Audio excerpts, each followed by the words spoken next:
Yo, what's up? Welcome to the DZ Report. You rockin' with your boy. Yeah, just got done watching Thor, Love and Thunder. Um,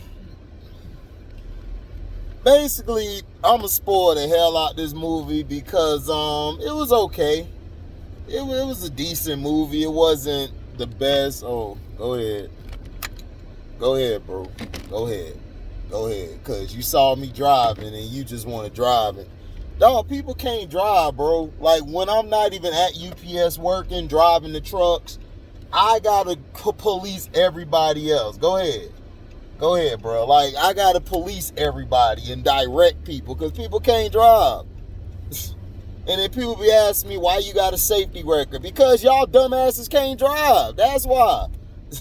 Y'all can't drive for nothing, bro. None of these people can drive. It's like, bro, it's like stamped to their forehead like, yo, they can't drive. But anyway, let's get back to this and everything. Love and Thunder was okay. In the beginning, you know, you had, of course, Thor doing what he does, his comical relief. You know, the beginning was great. Like how the God Butcher was. You know, everything about him. Christian Bale played a great part. He did his thing.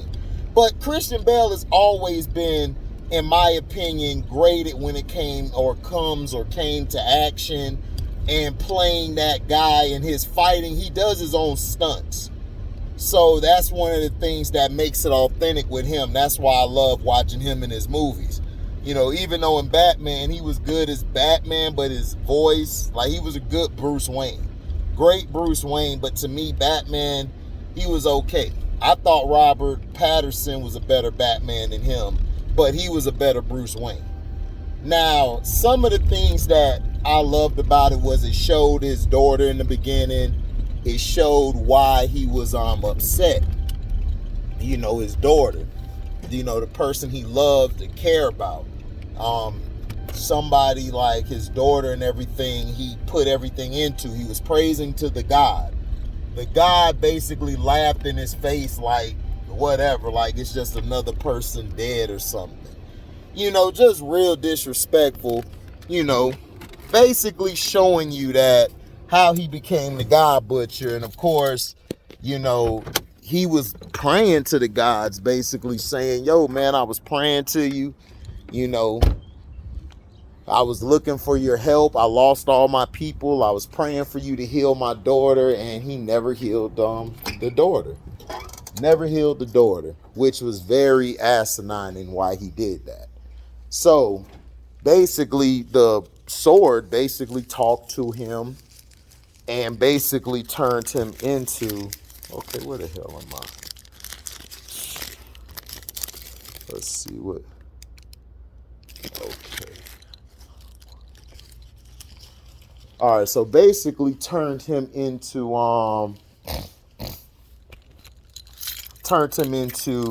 the butcher, the God Butcher. Started going around just killing regular gods and everything, you know.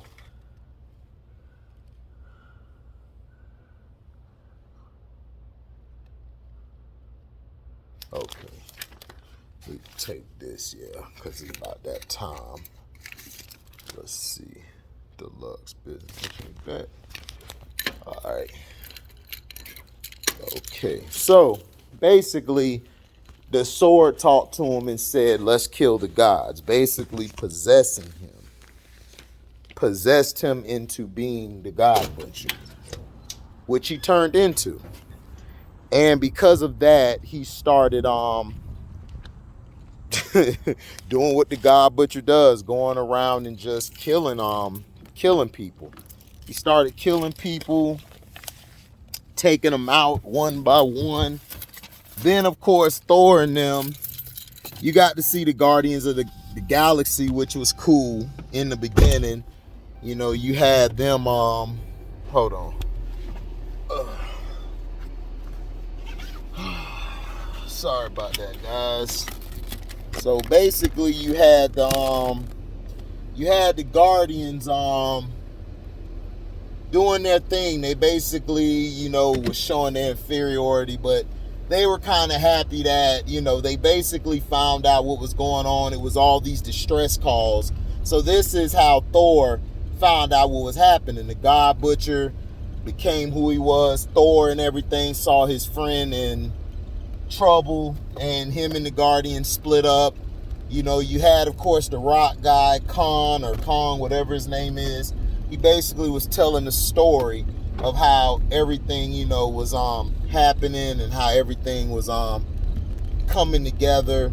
And then basically you had Thor, who separated, went to go find out what happened. And then that's when, after that, Thor figured out what was happening. He, of course, found out that there was a fight going on where back in New Asgard, where basically we see Valkyrie is the king now of everything. And they got her character, Tessa Thompson, playing this lesbo role, which I don't know why she's playing this lesbo role, because in real life she was caught with this other woman having a threesome with this man. The man and I think his girlfriend or wife or something, whatever. So anyway, all this allegedly, by the way, but anyway, so you got her playing the super lesbo, which is so obvious what they're doing with the whole tittyverse thing. Shout out to Detroit T for that name. So now that happened and everything, they basically, Jane, we find out, has stage 4 cancer. So she's basically trying to figure out ways to cure it, which she can't cure it. However, she basically goes to, she basically reads that Majoran, who is, of course, Thor's old hammer, was basically broken in pieces and basically was in New Asgard, and she was able to harness the power because he put a sort of an incantation into Majorans, basically saying, look, always protect Jane Foster. And then, it just showed how they grew apart and all that bullshit. I'm not going to go in all of that. You guys don't want to hear all that. So now, we, of course, got to see him and the God Butcher go against each other, basically, staring each other down, sizing each other up like fighters do. He got with the God Butcher, but the God Butcher plan was to use that as a diversion. So, of course, you had the Jane and Valkyrie. You saw Jane as Lady Thor, and basically him and, of course, him and Jane basically started having their old connections start to come back, which was great to see. It was all right. Can't take nothing from that. That was cool for them to bring that up. But you got to see the God Butcher use basically that as a diversion to steal all the children away, because at the end of the day, he wanted Thor basically to bring Stormbreaker. Stormbreaker was the key to opening the gate to eternity. Eternity basically is this superior god that basically grants you a wish. You can do whatever, kill somebody or wish for life or anything, anything you wish for. So that was the whole point of everything. They basically, of course, we had, of course, the guy, Idris Elba, the guy he was playing, the guy who was the controller of the gate. It seems like he got the same job. They always got the black guy as the guy who controls the gate. He can't have a big top position, but he guards the gate. You know how they do. How they do us. So now you had the son of him, who basically was able to connect to the kids, talk to the kids and everything, and let them know what's up. Now, like he was communicating with Thor to show him where they're at. He was able to, bring Thor there as a vision. The same thing that his dad used to do, which was kind of neat. So then, they basically get there to the planet. They get their ass whooped. They got their ass whooped, basically. Jane, Valkyrie, he basically was going one-on-one. But before that, they basically went, I'm skipping over the place. basically before that, they basically went and saw Zeus. Zeus and all the other guys, they were going to ask them for help, this.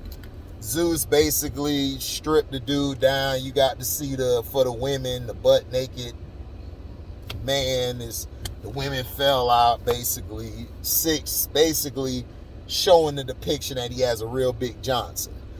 So it was like, okay. And then he was about to strip both Jane and Valkyrie and Jane sitting there just loving how he looks and stuff. But my thing is this: you guys will show that, but when we have a woman that's butt naked or half naked, you guys have a problem with that. Y'all want to talk about Me Too and all this bullshit.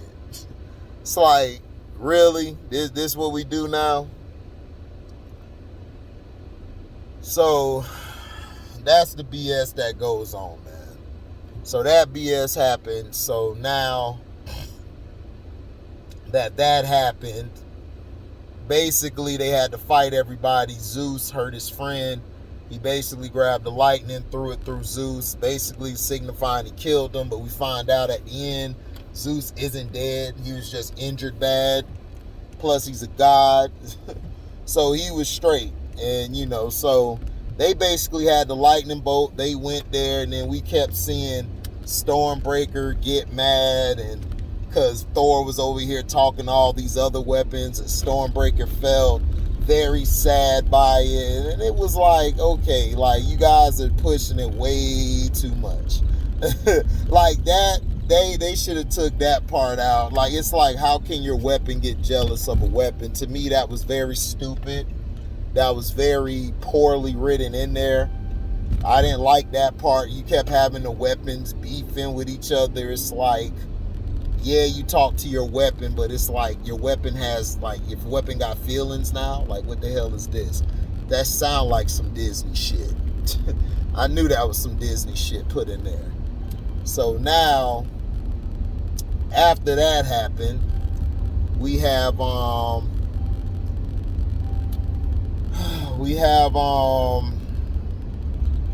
basically them going to this place. The running joke, they had the screaming goats. That was getting played out. It's like, all right, look, I'm tired of these goats screaming. Can y'all kill these goats? I was hoping for them to get killed. I mean, overall, as far as visuals and how the movie looked, I mean, the movie looked great. But as far as the plot and the scenes, I wanted to see more of the God Butcher get busy. Every scene that Bale was in, he got busy. He was whooping their ass. And we didn't get to see that. So basically, they got the bolt. They went there, got their ass whooped. Valkyrie basically got stabbed. They got her out of there. But before they went, basically Jane Foster basically figured out what he really wanted, which was he wanted Stormbreaker. He wanted to open the gates to go see Eternity. And she threw Stormbreaker out of there so he doesn't get him. And then the torture scenes, all of that. Like I said, Christian Bale stole the movie. Christian Bale was, to me, the best part of the movie. The jokes, some of them were, it was like a corny funny. Like, it's not no ha ha ha, it's a that's funny. Like a corny funny. It's like a yeah, that's kind of funny, even though it's corny, but it's funny. It was a lot of corniness there. Then it took so long for Jane. It was like, look, man, you and Jane should have been done smash, kiss before y'all went on this trip. Call it a day. We know y'all love each other. It's like, it's so obvious. You know what I'm saying? So once that happened, they got beat.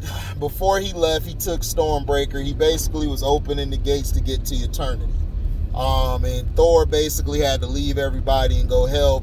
He basically gave his power to the kids so they could fight. So basically that's probably going to lead into something else. We're probably going to see the children in the next Thor. Some of them become gods and some of them become gods and go fight and everything, things like that. So probably see that. Not only that, they fought, they They defended, did what they were supposed to do. Thor basically was how do I say it? Yeah, Thor did his job. Like, he was getting beat down and everything. You know, he was getting beat down.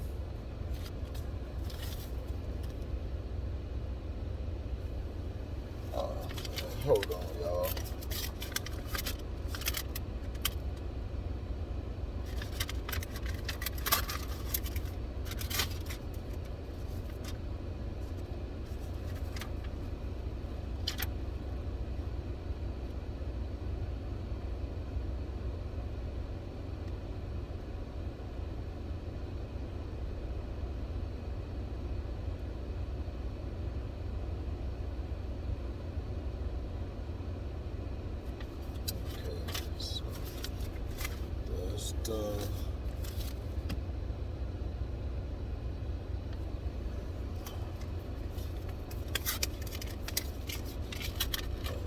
Hold on, y'all.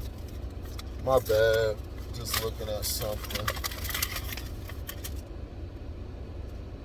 Ooh. I got it. Yeah, so I'm straight. Yes, sir. That's all I was looking for, and I got it. Now,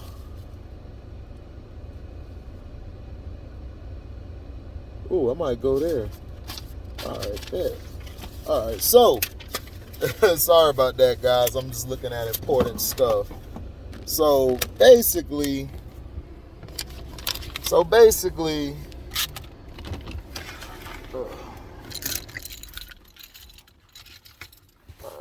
hold on.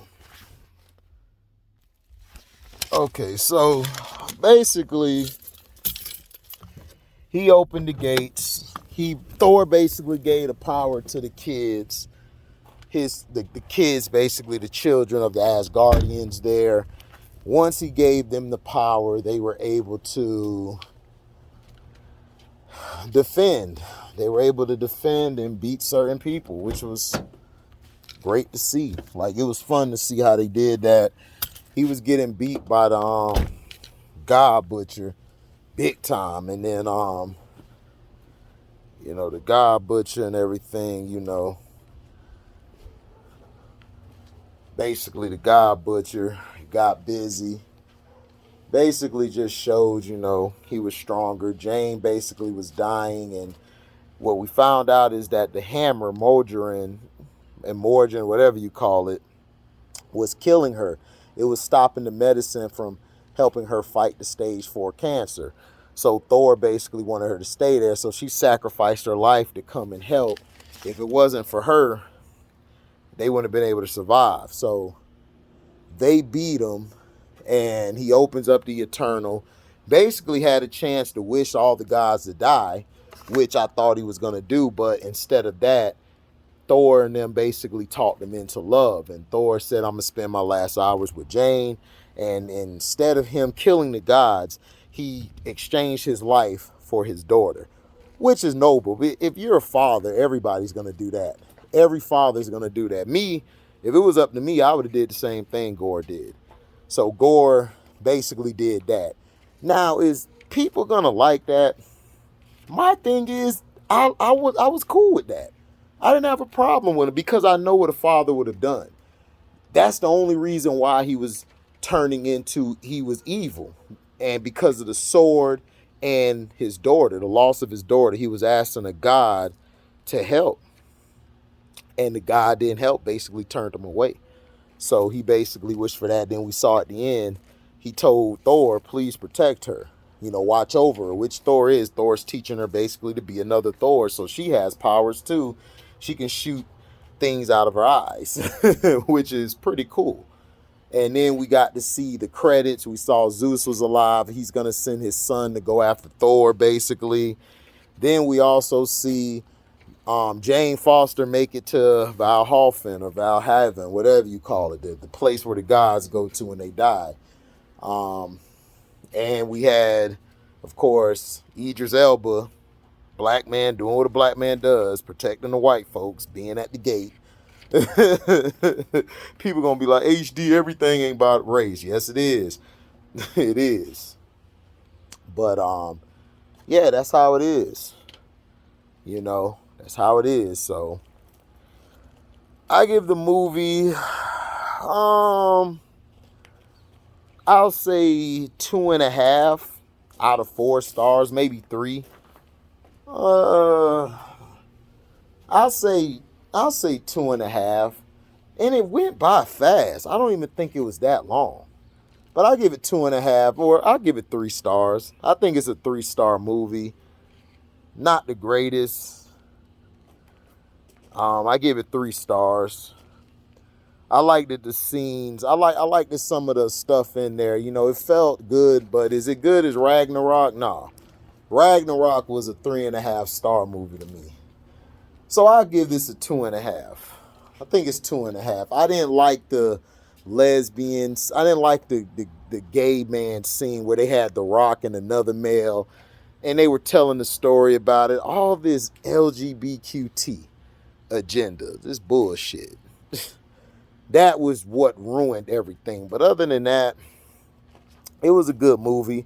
It was fun. It was more kiddish than serious or anything. Ragnarok was way better though.